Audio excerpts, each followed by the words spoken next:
اختر نے تالی بجا کر اپنے ہاتھوں کو پرمیسر سنگھ کے ہاتھوں کی طرح بند کر دیا اور آنسوؤں میں مسکرا کر بولا، تتلی لوگے؟ پرمیسر سنگھ نے پوچھا۔ ہاں ہاں، اختر نے اپنے ہاتھوں کو ملا۔ تو پرمیسر سنگھ نے اپنے ہاتھوں کو کھولا۔ اختر نے تتلی کو پکڑنے کی کوشش کی، مگر وہ راستہ پاتے ہی اڑ گئی اور اختر کی انگلیوں کی پوروں پر اپنے پروں کے رنگوں کے جرے چھوڑ گئی۔ اختر اداس ہو گیا اور پرمیسر سنگھ دوسرے سکھوں کی طرف دیکھ کر کہنے لگا، سب بچے ایسے کیوں ہوتے ہیں یارو؟ کرتارے کی تتلی بھی اڑ جاتی تھی تو یوں ہی منہ لٹکا لیتا تھا۔ پرمیسر سنگھ تو آدھا پاگل ہو گیا ہے، نوجوان سکھ نے ذرا ناراضگی سے کہا اور پھر سارا دل واپس جانے لگا۔ پرمیسر سنگھ نے اختر کو کندھے پر بٹھا لیا اور جب اسی طرف چلنے لگا جدھر دوسرے سکھ گئے تھے تو اختر پھپک پھپک کر رونے لگا۔ ہم اماں کے پاس جائیں گے۔ پرمیسر سنگھ نے ہاتھ اٹھا کر اسے تھپکنے کی کوشش کی، مگر اختر نے اس کا ہاتھ جھٹک دیا۔ پھر جب پرمیسر سنگھ نے کہا کہ ہاں بیٹے، تمہیں تمہاری ماں کے پاس لیے چلتا ہوں، تو اختر چپ ہو گیا، صرف کبھی کبھی سسک لیتا اور پرمیسر سنگھ کی تھپکیوں کو بڑی ناگواری کے ساتھ برداشت کرتا جا رہا تھا۔ پرمیسر سنگھ اسے اپنے گھر لے آیا۔ وہ کسی مسلمان کا گھر تھا، لٹا پٹا۔ پرمیسر سنگھ جب ضلع لاہور سے ضلع امرتسر میں آیا تھا تو گاؤں والوں نے یہ مکان اسے الاٹ کر دیا تھا۔ وہ اپنی بیوی اور بیٹی سمیت 4 دیواروں میں داخل ہوا تھا تو ٹھٹک کر رہ گیا۔ اس کی آنکھیں پتھرا سی گئیں اور وہ بڑی رہسیہ پورن کانا پھوسی میں بولا، یہاں کوئی چیز قرآن پڑھ رہی ہے۔ گرنتھی جی اور گاؤں کے دوسرے لوگ ہنس پڑے۔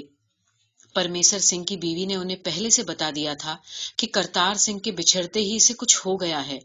جانے کیا ہو گیا ہے، ایسا اس نے کہا تھا۔ واہے گرو جی جھوٹ نہ بلوائیں تو وہاں دن میں کوئی 10 بار تو یہ کرتار سنگھ کو گدھوں کی طرف پیٹ ڈالتا تھا، اور جب سے کرتار سنگھ بچھڑا تب تو خیر رو دھو کر بھی اس کا رونے سے جی ہلکا نہ ہوا۔ وہاں مجال ہے جو بیٹی امکور کو ذرا بھی میں غصے میں دیکھ لیتی تو بفر جاتا، کہتا کہ بیٹی کو برا مت کہو، بیٹی بڑی مسکین ہوتی ہے، یہ تو ایک مسافر ہے، بیچاری ہمارے گھروندے میں سستانے بیٹھ گئی ہے، وقت آئے گا تو چلی جائے گی۔ اور اب امکور سے ذرا سا قصور ہو جائے تو آپے میں نہیں رہتا، یہ تک بک دیتا ہے کہ بیٹیاں بیویاں اپہرن ہوتی سنی تھی یاروں، یہ نہیں سنا تھا کہ 5-6 برس کے بیٹے بھی اٹھ جاتے ہیں۔ وہ 1 مہینے سے اس گھر میں ٹھہرا تھا، مگر ہر رات اس کا نیم تھا کہ سوتے میں پہلے نرنتر کروٹیں بدلتا اور پھر بڑبڑانے لگتا اور پھر اٹھ بیٹھتا۔ بڑی ڈری ہوئی کانا پھوسی میں پتنی سے کہتا، سنتی ہو، یہاں کوئی چیز قرآن پڑھ رہی ہے۔ پتنی اسے صرف کہہ کر ٹال جاتی، مگر امکور کو کانا پھوسی کے بعد رات بھر نیند نہ آتی۔ اسے اندھیرے میں بہت سی پرچھائیاں ہر طرف قرآن پڑھتی نظر آتی، اور جب ذرا سی پاؤں پھٹتی تو وہ کانوں میں انگلیاں دے دیتی۔ وہاں ضلع لاہور میں اس کا گھر مسجد کے بے حد پڑوس میں تھا، اور جب صبح اذان ہوتی تو کیسا مزہ آتا تھا، ایسا لگتا تھا جیسے پورب سے پھوٹتا اجالا گانے لگا ہو۔ پھر جب اس کی پڑوسن پریتم کور کو چند نوجوانوں نے خراب کر کے چتھڑے کی طرح گھورے پر پھینک دیا تو جانے کیا ہوا کہ اجان دینے والے کی آواز میں بھی اسے پریتم کور کی چیخیں سنائی دینے لگیں۔ اجان کی کلپنا تک اسے بھیبھیت کر دیتی اور وہ بھول جاتی کہ اب اس کے پڑوس میں مسجد نہیں ہے۔ یوں ہی کانوں میں انگلیاں دیتے ہوئے وہ سو جاتی اور رات بھر جاگنے کی وجہ سے وہ دن چڑھے تک سوئی رہتی، اور پرمیسر سنگھ اس بات پر بگڑ جاتا۔ ٹھیک ہے، سوئے نہیں تو اور کیا کرے، نکمی تو ہوتی ہی ہے یہ چھوکریاں، لڑکا ہوتا تو معلوم نہیں کتنے کام کر چکا ہوتا۔ پرمیسر سنگھ جب آنگن میں داخل ہوا تو نیم ورد اس کے ہونٹوں پر مسکراہٹ تھی۔ اس کے کھلے کیش کنگھے سمیت اس کی پیٹھ پر اور کندھوں پر بکھرے تھے۔ اس کا ایک ہاتھ اختر کی کمر کو تھپکے جا رہا تھا۔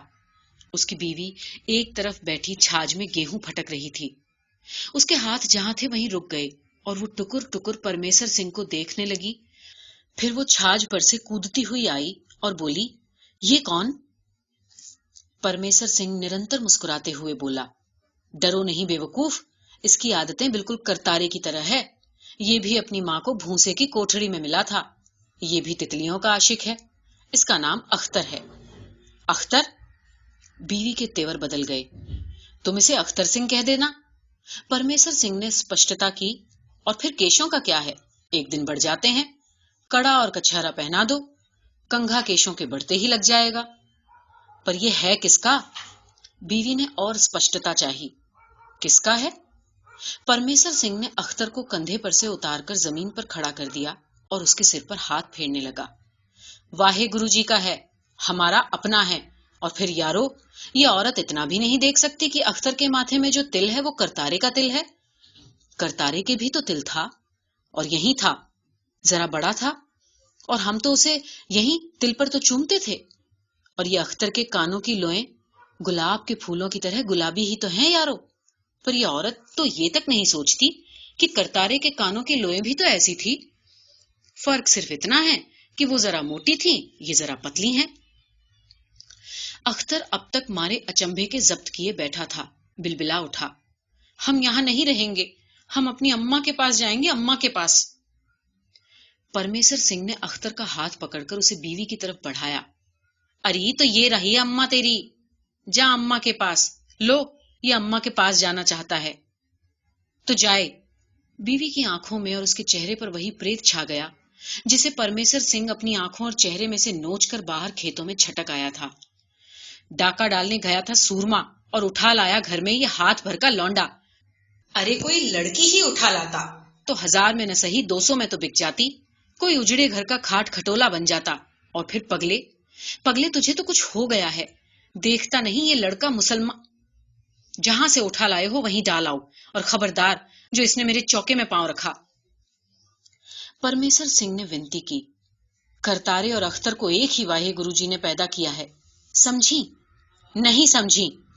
اب کی بار بیوی چیخ اٹھی، میں نہیں سمجھی اور نہ مجھے کچھ سمجھنا ہے، میں کچھ نہیں سمجھنا چاہتی، میں رات کی رات چھٹکا کر ڈالوں گی، اس کو کاٹ کر پھینک دوں گی، جہاں سے اٹھا لایا ہے وہیں پھینکا اسے، لے جا اسے اور پھینک دے باہر۔ میں تجھے نہ پھینک دوں باہر؟ اب کے پرمیشر بگڑ گیا، تمہارا نہ کر ڈالوں جھٹکا؟ وہ بیوی کی طرف بڑھا اور بیوی اپنے سینے کو 2 ہتھڑوں سے پیٹتی چیختی چلاتی بھاگی۔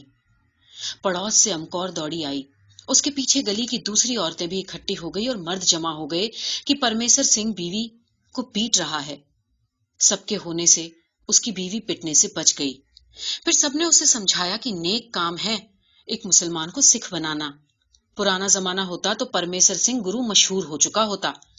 بیوی کو ڈھانڈس بندھی، مگر امکور کونے میں بیٹھی گھٹنوں میں سر دیے روتی رہی۔ اچانک پرمیشر سنگھ نے گرج کر سارے ہجوم کو ہلا دیا، اختر کدھر گیا؟ کدھر گیا؟ وہ چنگھاڑا، ارے کدھر گیا ہمارا اختر؟ ارے وہ ہم میں سے کسی کسائی کے ہتھے تو نہیں چڑھ گیا یارو؟ اختر، اختر، میں تمہارے پاس نہیں آؤں گا۔ پگڈنڈی کے موڑ پر گیان سنگھ کے گنے کے کھیت کی آڑ سے روتے ہوئے اختر نے پرمیشر سنگھ کو ڈانٹ دیا، تم تو سکھ ہو۔ ہاں بیٹے سکھ تو ہاں۔ پرمیشر سنگھ نے جسے مجبور ہو کر اپنا اپرادھ قبول کر لیا، تو پھر ہم نہیں آئیں گے۔ اختر نے پرانے آنسوؤں کو پونچھ کر نئے آنسوؤں کے لیے راستہ صاف کیا۔ نہیں آؤ گے؟ پرمیشر سنگھ کا لہجہ اچانک بدل گیا۔ نہیں، نہیں آؤ گے؟ نہیں نہیں نہیں، کیسے نہیں آؤ گے؟ پرمیشر سنگھ نے اختر کو کان سے پکڑا اور نیچلے ہونٹ کو دانت میں دبا کر چٹاک سے ایک تھپڑ مار دیا۔ چلو! وہ کڑکا۔ اختر یوں سہم گیا جیسے ایک دم اس کا سارا خون نچوڑ دیا گیا ہو، اور پھر ایکا ایک زمین پر گر کر پاؤں پٹکنے اور خاک اڑانے اور بلک بلک کر رونے لگا۔ نہیں چلتا، بس نہیں چلتا، تم سکھ ہو اور میں سکھوں کے پاس نہیں جاؤں گا، میں اپنی اماں کے پاس جاؤں گا، میں تم کو مار دوں گا۔ اب جیسے پرمیشر سنگھ کے سہمنے کی باری تھی، اس کا سارا خون جیسے نچڑ کر رہ گیا۔ اس نے اپنے ہاتھ کو دانتوں میں جکڑ لیا، اس کے نتنے پھڑکنے لگے، اور پھر اس زور سے رو دیا کہ کھیت کے پرلے موڑ پر آتے ہوئے چند پڑوسی اور ان کے بچے بھی سہم کر ٹھٹک کر رہ گئے۔ پرمیشر سنگھ گھٹنوں کے بل اختر کے سامنے بیٹھ گیا، بچوں کی طرح سسک سسک کر یوں رونے لگا کہ اس کا نیچلا ہونٹ بھی بچوں کی طرح لٹک آیا، اور پھر بچوں کی سی رونی آواز میں بولا، مجھے معاف کر دے اختر، مجھے تیرے خدا کی قسم، میں تیرا دوست ہاں، اکیلے یہاں سے جاؤ گے تو تمہیں کوئی مار دے گا، پھر تمہاری ماں پاکستان سے آ کر مجھے مارے گی، میں خود جا کر تمہیں پاکستان چھوڑ آؤں گا، سنا؟ سن رہے ہو نا؟ پھر وہاں تمہیں اگر کوئی ایک لڑکا مل جائے، کرتارا نام کا، تو تم اسے اس گاؤں میں چھوڑ جانا، اچھا اچھا اختر نے الٹے ہاتھوں سے آنسو پونچھتے ہوئے پرمیسر سنگھ سے سودا کر لیا۔ پرمیسر سنگھ نے اختر کو کندھے پر بٹھا لیا اور چلا، مگر ایک ہی قدم اٹھا کر رک گیا۔ سامنے بہت سے بچے اور چند پڑوسی کھڑے اس کی تمام حرکتیں دیکھ رہے تھے۔ ادھیڑ عمر کی ایک عورت بولی، روتے کیوں ہو پرمیسر؟ ارے کچھ 1 مہینے کی بات ہے، 1 مہینے میں اس کے کیش بڑھائیں گے تو بالکل کرتارا لگے گا۔ کچھ کہے بغیر وہ تیز تیز قدم اٹھانے لگا اور پھر ایک جگہ رک کر اس نے پلٹ کر اپنے پیچھے آنے والے پڑوسیوں کو دیکھا۔ تم کتنے ظالم لوگ ہو یارو، اختر کو کرتارا بناتے ہو، اور اگر ادھر کوئی کرتارے کو اختر بنا لے تو اسے ظالم ہی کہو گے نا؟ پھر اس کی آواز میں گرج آ گئی، یہ لڑکا مسلمان ہی رہے گا، دربار صاحب کی سوں، میں کل امرتسر جا کر اس کے انگریزی بال بنوا لاؤں گا۔ تم نے مجھے سمجھ کیا رکھا ہے؟ کھالسا ہاں سینے میں، شیر کا دل ہا، مرغی کا نہیں۔ پرمیسر سنگھ اپنے گھر میں داخل ہو کر ابھی اپنی بیوی اور بیٹی کو اختر کی سیوا کے بارے میں آدیش دے ہی رہا تھا کہ گاؤں کا گرنتھی سردار سنتوکھ سنگھ اندر آیا اور بولا، پرمیسر جی۔ پرمیسر سنگھ نے پلٹ کر دیکھا، گرنتھی جی کے پیچھے اس کے سب پڑوسی تھے۔ دیکھو، گرنتھی جی نے بڑے رعب سے کہا، کل سے یہ لڑکا کھال سے کسی پگڑی باندھے گا، کڑا پہنے گا، دھرمشالہ آئے گا اور اسے پرساد کھلایا جائے گا، اور اس کے کیشوں کو کینچی نہیں چھوئے گی، چھو گئی تو کل ہی سے یہ گھر خالی کر دو، سمجھے؟ جی، پرمیسر سنگھ نے آہستہ سے کہا۔ اور ہاں، گرنتھی جی نے آخری چوٹ لگائی۔ ایسا ہی ہوگا گرنتھی جی، پرمیسر سنگھ کی بیوی بولی، پہلے ہی سے راتوں کو گھر کے کونے کونے سے کوئی چیز قرآن پڑھتی سنائی دیتی ہے، لگتا ہے یہ لڑکا پہلے جنم ہی مسلا رہ چکا ہے۔ امکور بیٹی نے جب سے سنا ہے کہ ہمارے گھر میں مسلا چھوکرا آیا ہے تب سے بیٹھی رو رہی ہے، کہتی ہے کہ گھر پر کوئی آفت آئے گی۔ پرمیسر سنگھ نے اس کا کہا نہ مانا تو میں بھی دھرمشالہ میں چلی جاؤں گی اور امکور بھی، پھر یہ پڑا اس چھوکرے کو چاٹے، منہ نکما، واہے گرو کا بھی لحاظ نہیں۔ واہے گرو جی کا کون لحاظ نہیں کرتا گدھی؟ پرمیسر سنگھ نے گرنتھی جی کی بات کا غصہ بیوی پر نکالا، پھر وہ دیر تک دھیرے دھیرے گالیاں دیتا رہا۔ کچھ دیر بعد وہ اٹھ کر گرنتھی جی کے سامنے آ گیا۔ اچھا جی اچھا، اس نے کہا اور کچھ یوں کہا کہ گرنتھی جی پڑوسیوں کے ساتھ فوراً ودا ہو گئے۔ چند ہی دنوں میں اختر کو دوسرے سکھ لڑکوں سے پہچاننا مشکل ہو گیا۔ وہی کانوں کی لو تک کس کر بندھی ہوئی پگڑی، وہی ہاتھ کا کڑا اور وہی کچہرا، صرف جب وہ گھر آ کر پگڑی اتارتا تو اس کے غیر سکھ ہونے کا بھید کھلتا، لیکن اس کے بال دھڑا دھڑ بڑھ رہے تھے۔ پرمیسر سنگھ کی بیوی ان بالوں کو چھو کر بہت خوش ہوتی۔ ذرا ادھر تو آ امر کورے، یہ دیکھ کیش بن رہے ہیں، پھر ایک دن چوڑا بنے گا، کنگھا لگے گا اور اس کا نام رکھا جائے گا کرتار سنگھ۔ نہیں ماں، امر کور وہیں سے جواب دیتی، جیسے واہی گرو جی ایک ہیں اور گرنتھ صاحب ایک، چاند ایک، اسی طرح کرتارا بھی میرا ایک ہی ہے، میرا ننھا منا بھائی۔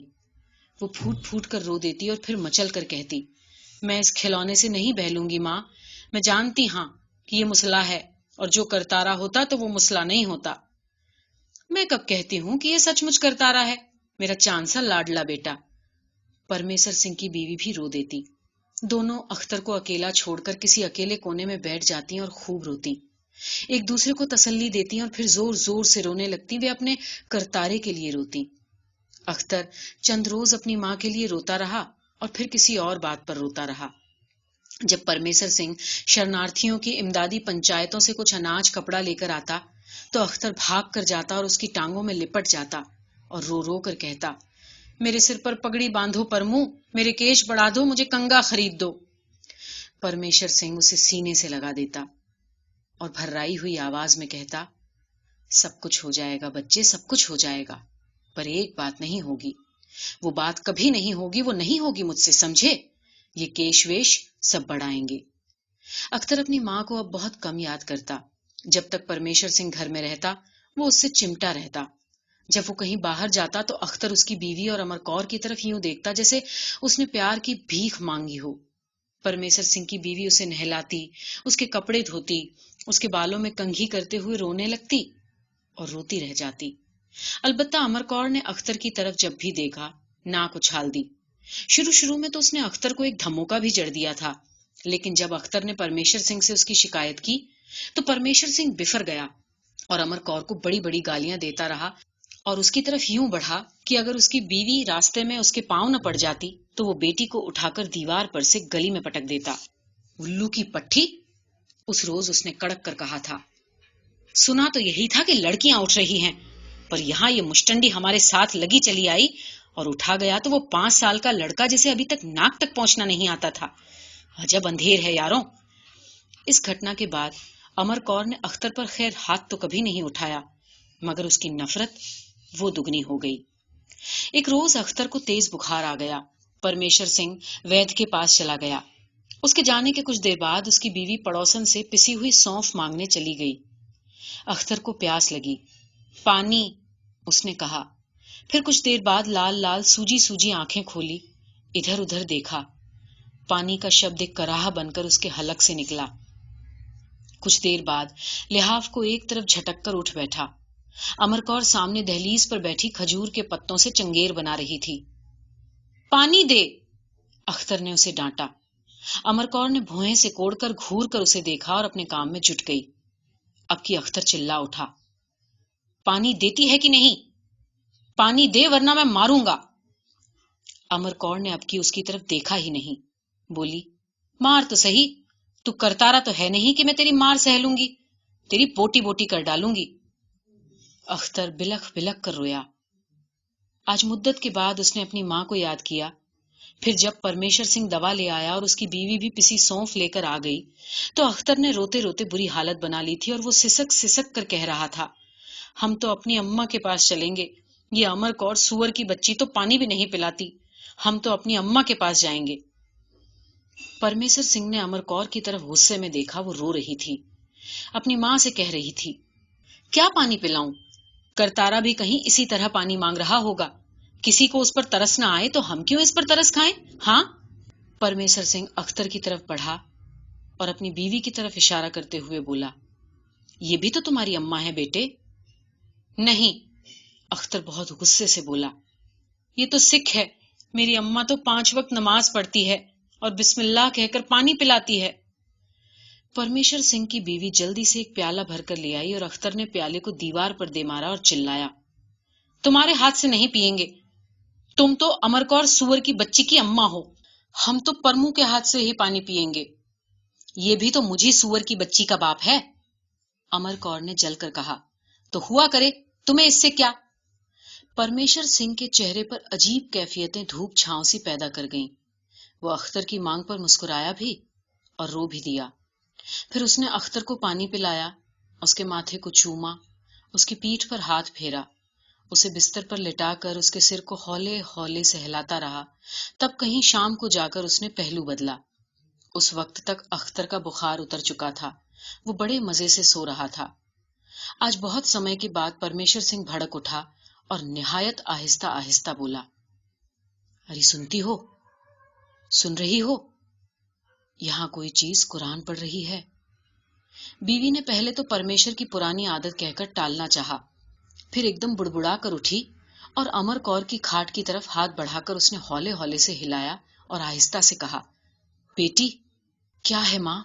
امر کور چونک اٹھی، اس نے کانا پھوسی کی، سنو تو، سچ مچ کوئی چیز قرآن پڑھ رہی ہے۔ یہ ایک کھشن کا سناٹا بڑا خوفناک تھا۔ امر کور کی چیخ اس سے بھی زیادہ خطرناک تھی اور پھر اختر کی چیخ اس سے بھی زیادہ خوفناک۔ کیا ہوا بیٹا؟ پرمیشر سنگھ تڑپ اٹھا، اختر کی کھاٹ پر جا کر اسے اپنی چھاتی سے بھینچ لیا۔ ڈر گیا بیٹا؟ ہاں۔ اختر لحاف میں سے سر نکال کر بولا، کوئی چیز چیختی تھی۔ امر کور چیخی تھی بیٹا، پرمیشر سنگھ نے کہا، ہم سب یوں سمجھے جیسے کوئی چیز قرآن پڑھ رہی ہے۔ میں پڑھ رہا تھا، اختر بولا۔ اب کے بھی امر کور کے منہ سے ہلکی سی چیخ نکل گئی۔ بیوی نے جلدی سے چراغ جلا دیا اور امر کور کی کھاٹ پر بیٹھ کر وہ دونوں اختر کو یوں دیکھنے لگیں جیسے وہ ابھی دھواں بن کر دروازے کی جھریوں میں سے نکل کر باہر اڑ جائے گا اور پھر ایک ڈراونی آواز آئے گی، میں جن ہاں، میں کل رات کو پھر یہاں آ کر قرآن پڑھوں گا۔ کیا پڑھ رہے تھے بھلا؟ پرمیشر نے پوچھا۔ پڑھوں؟ اختر نے کہا۔ ہاں ہاں، پرمیشر نے بڑے شوق سے کہا، اور اختر کل ہو اللہ احد پڑھنے لگا۔ عہد پر پہنچ کر اس نے اپنے گلے میں چھو کی اور پھر پرمیشر سنگھ کی طرف مسکرا کر دیکھتے ہوئے بولا، تمہارے سینے پر بھی چھو کر دوں؟ ہاں ہاں۔ پرمیشر سنگھ نے گریبان کا بٹن کھول دیا اور اختر نے چھو کر دیا۔ اب کے امر کور نے بڑی مشکل سے چیخ پر قابو پایا۔ پرمیشر سنگھ بولا، کیا نیند نہیں آتی تھی؟ ہاں، اختر بولا، اماں یاد آ گئیں۔ اماں کہتی ہے نیند نہ آئے تو 3 بار کل ہو اللہ پڑھو، نیند آ جائے گی۔ اب آ رہی تھی تو امر کور نے ڈرا دیا۔ پھر سے پڑھ کر سو جاؤ بیٹا، پرمیشر سنگھ نے کہا، روز پڑھا کرو اور اونچے اونچے پڑھا کرو، اسے بھولنا نہیں ورنہ تمہاری اماں تمہیں مارے گی۔ لو اب سو جاؤ۔ اس نے اختر کو لٹا کر اسے لحاف اڑا دیا اور پھر چراغ بجھانے کے لیے بڑھا تو امر کور پکاری، نہیں نہیں بابا، بجھاؤ نہیں، مجھے ڈر لگتا ہے۔ ڈر لگتا ہے؟ پرمیشر سنگھ نے حیران ہو کر پوچھا، کس سے ڈر لگتا ہے؟ جلتا رہے کیا ہے، بیوی بولی، اور پرمیشر سنگھ دیا بجھا کر ہنس دیا۔ پگلیاں، وہ بولا، گدھیاں۔ رات کے اندھیرے میں اختر آہستہ آہستہ کل ہو اللہ پڑھتا رہا اور پھر کچھ دیر کے بعد وہ ذرا ذرا سا کھراٹے لینے لگا۔ پرمیشر سنگھ بھی سو گیا اور اس کی بیوی بھی، مگر امر کور رات بھر کچی نیند میں پڑوس کی مسجد کی اذان سنتی رہی اور ڈرتی رہی۔ اب اختر کے اچھے خاصے کیس بڑھ آئے تھے، ننھے سے جوڑے میں کنگھا بھی اٹک جاتا تھا۔ گاؤں والوں کی طرح پرمیشر سنگھ کی بیوی بھی اسے کرتارا کہنے لگی اور اسے خاصی ممتا سے پیش آتی، مگر امر کور اختر کو یوں دیکھتی جیسے وہ کوئی بہروپیہ ہے اور ابھی پگڑی کے کیش اتار پھینکے گا اور کل ہو اللہ پڑھتا ہوا غائب ہو جائے گا۔ ایک دن پرمیشر سنگھ بڑی تیزی سے گھر میں آیا اور ہانفتے ہانفتے اپنی بیوی سے پوچھا، وہ کہاں ہیں؟ کون، امر کور؟ نہیں نہیں، کرتارا۔ کرتارا؟ نہیں۔ پھر کچھ سوچ کر بولا، ہاں ہاں ہاں ہاں، وہی کرتارا۔ باہر کھیلنے گیا ہے، گلی میں ہوگا۔ پرمیشر سنگھ واپس لپکا، گلی میں جا کر بھاگنے لگا۔ باہر کھیتوں میں جا کر اس کی رفتار اور تیز ہو گئی۔ پھر اسے دور گیان سنگھ کے گنے کی فصل کے پاس چند بچے کبڈی کھیلتے نظر آئے۔ کھیت کی اوٹ سے اس نے دیکھا کہ اختر نے ایک لڑکے کو گھٹنوں تلے دے رکھا ہے اور اس لڑکے کے ہونٹوں سے خون پھوٹ رہا ہے۔ پھر اس لڑکے نے جیسے ہار مان لی اور جب اختر کی پکڑ سے چھوٹا تو بولا، کیوں بے کرتارے، تو نے میرے منہ پر گھٹنا کیوں مارا؟ اچھا کیا جو مارا۔ اختر اکڑ کر بولا اور بکھرے ہوئے جوڑے کی لٹیں سنبھال کر اس میں کنگھا پھنسانے لگا، تمہارے رسول نے تمہیں یہی سمجھایا ہے؟ لڑکے نے کٹاکش سے پوچھا۔